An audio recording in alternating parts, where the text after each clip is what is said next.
During that time, I never really dealt with the learning disability piece of my life, which had been not isolated, but compartmentalized and sort of thrown under the rug. And there came a time, it was actually when I was living in Los Angeles, but I went back to Oregon, so that the Los Angeles experience sort of threw me into enough of a problem with my life, so that I decided I was going to throw a lot of things on the table that I had avoided. And so when I came back to Oregon from Los Angeles, I decided I was going to get to the bottom of the learning disabilities thing.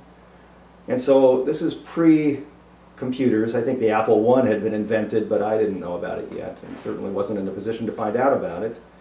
But I got myself a typewriter and started writing with the typewriter, and saw right away that this piece of technology eliminated the handwriting problem for me. And that was a revelation, and that may be the most important revelation in all of this, because had I not seen that, I never would have been able to make a separation between handwriting and my literacy issues. And so once that was solved and I started typing, it effectively, not all that effectively compared to what touch typing does on a computer keyboard, solved a large enough piece of my problems that I actually saw that I could become literate someday if I worked at it. And so I did a lot of writing. I knew from my experience as an artist that if I did something a lot, I could get better at it. So I had never had a tool that enabled me to do that with writing, but now that I had a typewriter, I did that. So for 2 years, I did that. And at the end of the 2 years, a friend introduced me to a computer, and it was an early IBM PC. No hard disk. It wasn't an AT, if I remember. The AT was the one with the hard disk that came later. It was a 2-disk drive PC.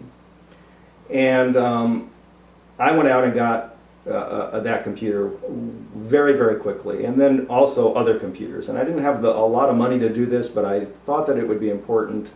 And so I started getting into computing, and during that first couple of years I had Apple IIs, K-Pros, IBM PCs running CPM86 and MS-DOS. MS-DOS hadn't quite won yet,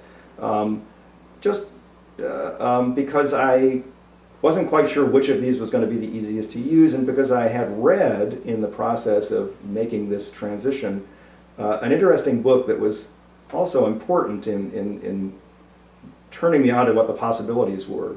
And the book was the word processing book by a guy named Peter McWilliams. I don't know whether you remember that book. Probably very few people in our area. He wrote a book on computers and disabilities, but I don't think it was as popular. The word processing book explained in very simple terms what writing on a computer could do for the writing process. And once I experienced that, I knew he was right. And so during that time, I got pretty deeply as I could get into this computing area, and decided that what I wanted to do was document my experience as a person with a learning disability using technology. So I started taking notes. You could say it was a journal, but it really wasn't much of a journal. And sent a proposal to I guess it was then called the ACLD, the Association for Children and Adults with Learning Disabilities, their big national conference. I had never been to any of these kinds of things before. I'd never made a presentation outside of a classroom before, and but I knew that would be a good thing to do, to share what technology had done for me. And at that time, there was no one at any of these learning disability related conferences talking about technology at all. No one was using it that I know of. And I guess the year, I'm going to guess that the year was either 79 or 80 when this was taking place for me. Now I realized that there was an assistive technology world at that time, but I didn't know anything about it. I didn't know anything about all these other disabilities. I didn't know anything except for my experience at that time, and I was working in isolation, relative isolation at this point.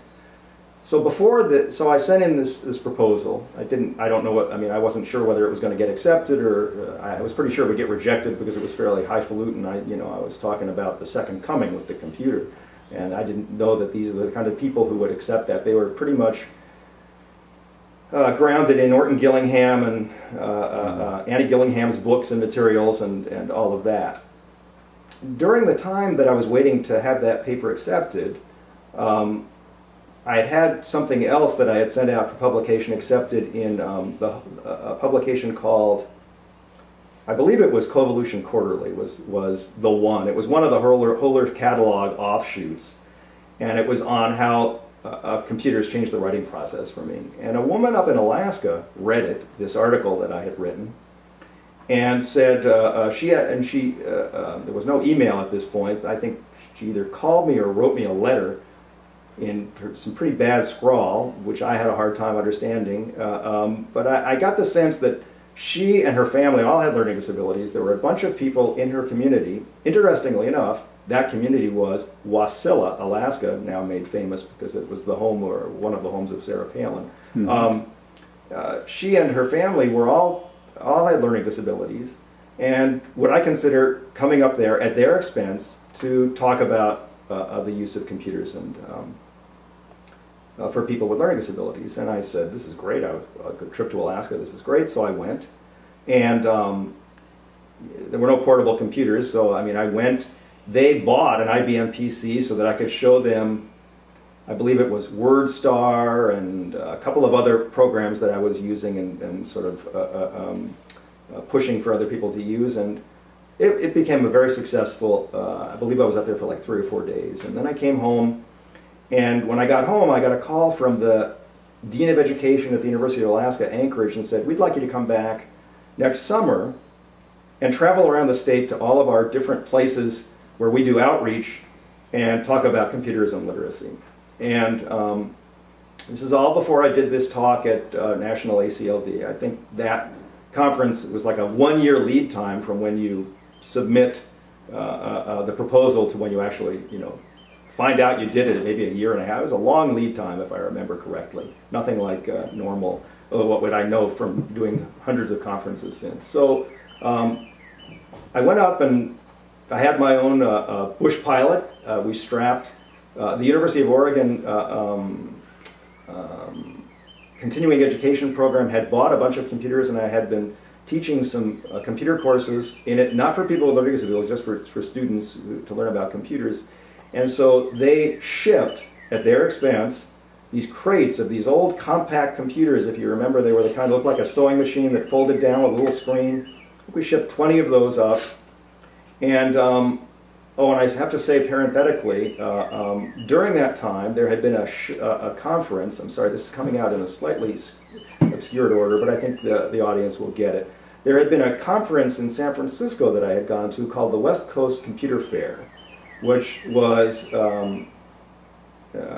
card tables and geeks with ponytails, real nerdy guys with circuit boards and all kind of stuff. But it had started to grow into something a little slicker, like a Macworld or one of these big electronics shows. And at this one show that happened, Apple was there, and I got to meet some of the guys that would later be on the first Macintosh team, which I didn't know anything about anything at that point, but they were working on the Mac at this point, and I'm pretty sure I met Steve Jobs. I certainly met him later the next time I went to that conference, and that was an interesting connection. I didn't realize that these guys had any meaning in my future. Not that those particular guys did, but thought that was interesting. So I went up to Alaska and traveled around the state, and it was a big success, and that led to many more trips like that.